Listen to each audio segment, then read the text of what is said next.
Hello everyone. Today I would like to share some knowledge about the thermocouples. Thermocouple is a sensor used to measure temperature. We could use it to test the thermocline temperature for getting coal or gas injection.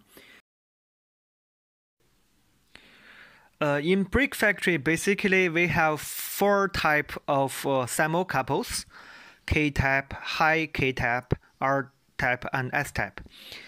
For the K-type, it can working under 700. For high K-type, you can make it working under 1050 degrees centigrade.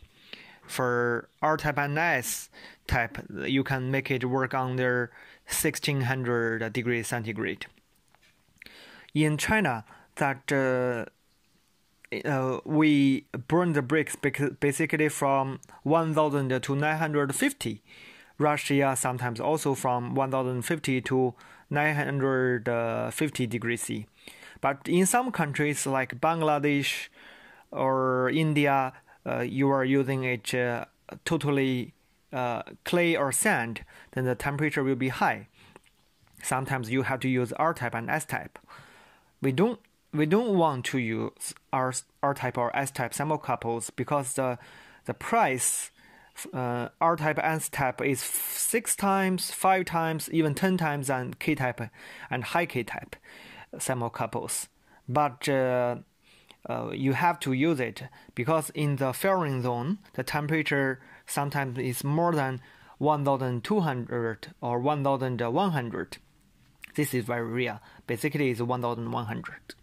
So you can see here the thermocline. I join here, entering the thermocline the clean cards here, and exit the clean cards here. Preheating, firing, and cooling. In the preheating zone and cooling zone, we can use K-type or high K-type. In firing zone, we can use high K-type or S or R-type thermocouples. Here is a K-type thermocouple. If you use a K-type with a temperature meter, don't forget to set up the input as K-type, because if you do not set it up as K-type thermocouples input, the meter will not show the correct index. Let's open this. Here are two ends here. You can see it.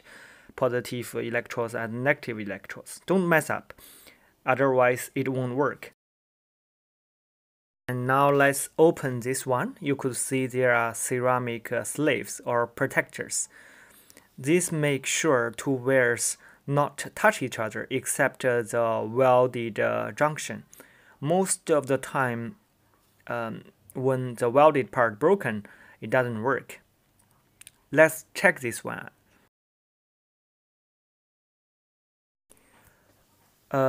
It should show the thermal resistance in our meter less than 1 ohms. See, it's 0.2 ohms. No problem with this one.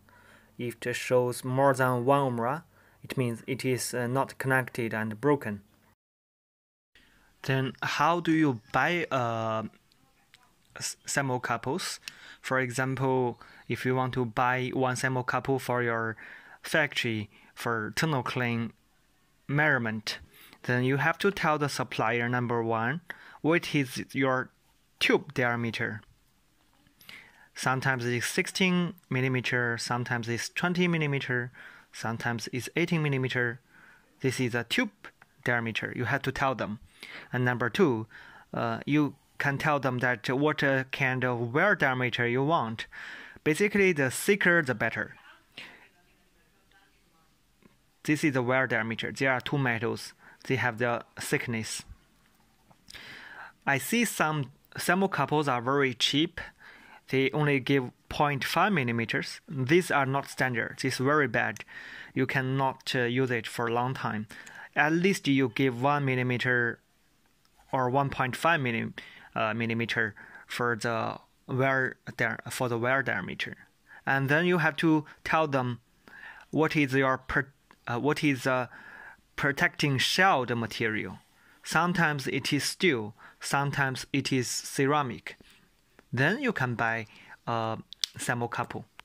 So you could contact my email, tckdbricksupport@163.com, or my number 0086189114105547. Thank you.